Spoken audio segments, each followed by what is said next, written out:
नाज़रीन गिरामी, शब बारात, इस मौके की रिवायात पढ़ लीजिए, सहाबे किराम के अमल को देख लीजिए, बुजुर्गाने दीन के अमल को देखिए। आपको पता लगेगा कि इस रात में सिर्फ 3 काम करने के हैं, बकिया कुछ नहीं। नंबर 1, इस रात में इबादत करना। लेकिन शरीयत ने इबादत का कोई ख़ास तरीका मुकर्रर नहीं किया, बल्कि आपसे जो हो सके बशाशत के साथ आप जितनी इबादत कर सकते हैं आप उतनी इबादत करिए। नंबर 2, इस रात में कब्रिस्तान जाना।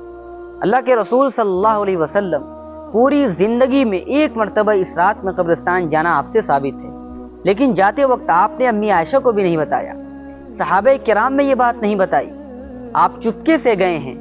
तो अगर कब्रिस्तान जाना है तो तन्हाई में जाइए।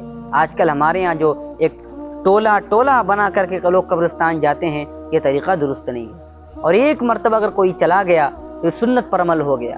हर साल जाने को लाजिम समझना, न जाने वाले पर उंगलियां उठाना, ये भी ठीक नहीं है। तीसरा काम है अगले दिन यानी 15 को रोज़ा रखना। ये रोज़ा रखना भी मुस्तहब है।